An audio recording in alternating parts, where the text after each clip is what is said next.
मां हाणे तव्हांजे साम्हूं हिकिड़ो पंहिंजो नज़्म पेश कयां थो। हिन नज़्म जो उनवान आहे पाणी बनाम सिंधी।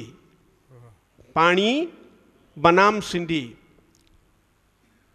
पाणी केॾो पटड़ो आहे, खेसि न पंहिंजो रंग न रूप न को आकार, जंहिं बासण में पवे वठे आकार उहो ई, जेको रंग पवेसि उन ई रंग में रंगजे।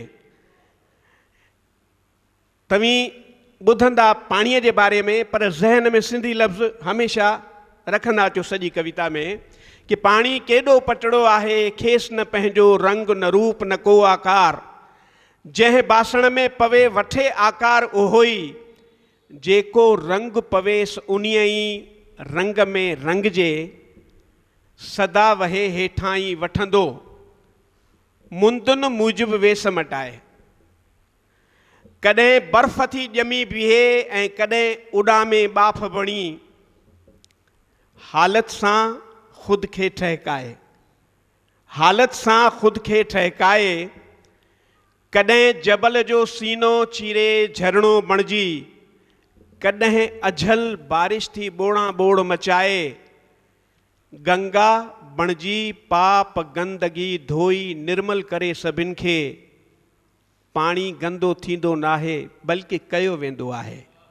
वाह वाह वाह वाह। गंगा बणिजी पाप गंदगी धोई निर्मल करे सभिनि खे, पाणी गंदो थींदो नाहे बल्कि कयो वेंदो आहे। ककर बणी आकाश उॾे या भल त वञे पातार में पेही, पंहिंजी हस्ती क़ाइमु रखे। वाह। ककर बणी आकाश उॾे या भल त वञे पातार में पेही, पंहिंजी हस्ती क़ाइमु रखे। पाणीअ खे केॾो बि रोकियो, पाणीअ खे केॾो बि रोकियो, कीअं बि किथां बि पंहिंजो रस्तो ॻोल्हे लहंदो। नहर नदी थी वहंदो रहंदो बिना रुकण जे बिना थकण जे। पाणी रूप वठे नदियुनि जो, जिन जे कप ते अलॻि अलॻि तहज़ीबूं उसरनि उभरनि पलजनि।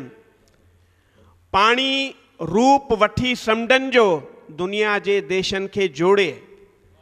पाणी रूप वठी समुंडनि जो, दुनिया जे देशनि खे जोड़े। पाणी सिंधु, जंहिंजे कपरनि ते वेदनि जी वाणी गूंजी। पाणी सुञ में करे सावकूं, रुञ में रौनक रंग रचाए। पाणी सुञ में करे सावकूं, रुञ में रौनक रंग रचाए। पाणीअ मां पैदा थिए बिजलीअ बाफ़ जी ताक़त।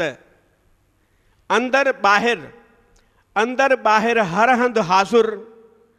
दुख में रूप वठे लुड़कनि जो, कॾहिं ख़ुशीअ में वहे अखियुनि मां। पाणी जीवन जो आधार। पाणी जीवन जो आधार। जीवन जंतुनि वणनि टिणनि जी प्यास बुझाए। जीवन जंतुनि वणनि टिणनि जी प्यास बुझाए। सृष्टिअ जी रचना जो अंग, पाणीअ ते न असर कनि विरहाङे जा लीका।